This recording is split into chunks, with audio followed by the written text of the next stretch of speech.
The Obama administration says it will appeal a federal judge's ruling that has temporarily halted implementation of President Obama's executive actions on immigration. Here's Department of Homeland Security Secretary Jay Johnson this morning. So from my Homeland Security law enforcement perspective, it is better to find ways to encourage that group of people to come forward, come out of the shadows, get on the books, be accountable, receive a work authorization, and pay taxes. Joining us now, Texas Governor Greg Abbott. Great to have you with us today. Great to be back, Shannon. Thanks. All right, Texas is leading this fight with a couple dozen other states against the president's executive actions. You all say they were unilateral. He's changing immigration law. In addition to the appeal of this, though, the administration says no later than tomorrow they're actually going to file for an emergency stay so that they can go ahead and start implementing those actions. First of all, what are the odds you think that they get a stay? Case at any level, even if they take it all the way to the Supreme Court? The odds of getting a stay are close to zero, and there's a reason for that. In order to get a stay, you're asking for the court to establish the status quo. The status quo is the immigration law passed by Congress, not the new immigration law imposed by the president. So the court should deny the stay and allow the legal proceedings to go forward. Okay, so the administration is hinting that some of these things that are sort of on hold, they are going to have things in place so that they can move quickly to make sure that they can move forward should they get a stay, should they win on appeal. I want to play a little bit of what the president had to say about this whole issue on Friday on the issue of deportation.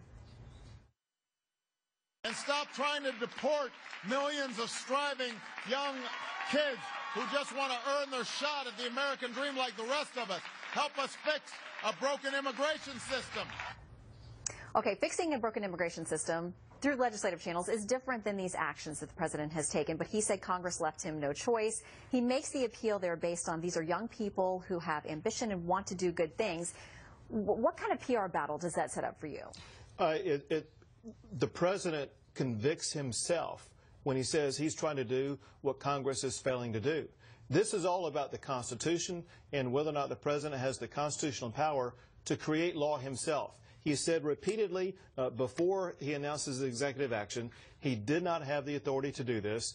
After he did it, he said he just created a new law. Here again, he's saying that he is going to act because Congress is not acting. That is not the way the United States of America works. It's not the way the Constitution was created. He is acting in violation of the United States Constitution, which is why, for one, we brought this lawsuit, for another, why we are winning this lawsuit, and why I believe we will win it all the way to the Supreme Court. Yeah, let me ask you about that, because in recent terms, the last couple of terms, this Supreme Court struck down at times unanimously, meaning those who are considered leaning left on the bench, including the president's own appointees. Two of the justices have ruled against this administration on a number of times when they've been viewed as doing executive overreach, taking it too far, going outside their constitutional boundaries.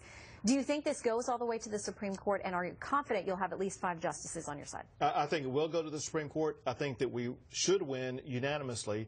It shows how dangerous this president is to the Constitution. He feels like there are no guardrails to his limits. And once again, he is exceeding his limits under the Constitution by truly rewriting a law that the United States Constitution dedicates to Congress. The Constitution says Congress shall write the laws about immigration. Here, the president was dissatisfied with what Congress either did or failed to do.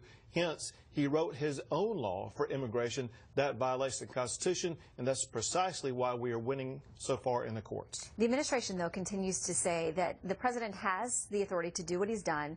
They talk about prosecutorial discretion, making decisions about who gets deported, who gets to stay. We know that immigration agents themselves have tried to sue the administration, saying, we took an oath and you're asking us to violate it by letting people go. But the administration says in the end they're confident that the president has the power to do what he did. He didn't rewrite laws. He's just using some of the executive authority that he rightfully has. And he's flat out wrong. The president and the Department of Justice do have prosecutorial discretion whether or not they are going to prosecute someone or not prosecute someone.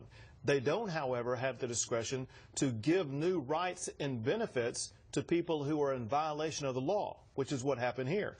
They are giving work permits. They are giving things like driver's licenses. They are giving benefits issued by either the federal or state government to those who've broken the law. That is not prosecutorial discretion. That is rewriting the immigration laws of this nation. That directly in contravention of the power the president has under the United States Constitution. Quickly, you're a border state, obviously, a very, very large border to the south, where we've seen a lot of illegal immigration, frankly, over the last couple of decades. Should these policies move forward, what does it do as far as you being able to do your job as governor of Texas? We continue to have problems on the border. In this calendar year alone, beginning January 1 until now, we've had more than 20,000 people come across the border who were unauthorized to do so, who were apprehended. We have an ongoing problem.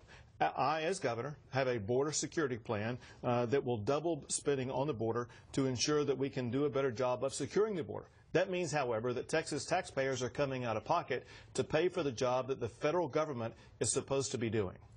Governor, always good to see you. Wish we had better weather for you here in Washington, but enjoy the sunshine back in Texas. Thank you for so coming much. in. Leland?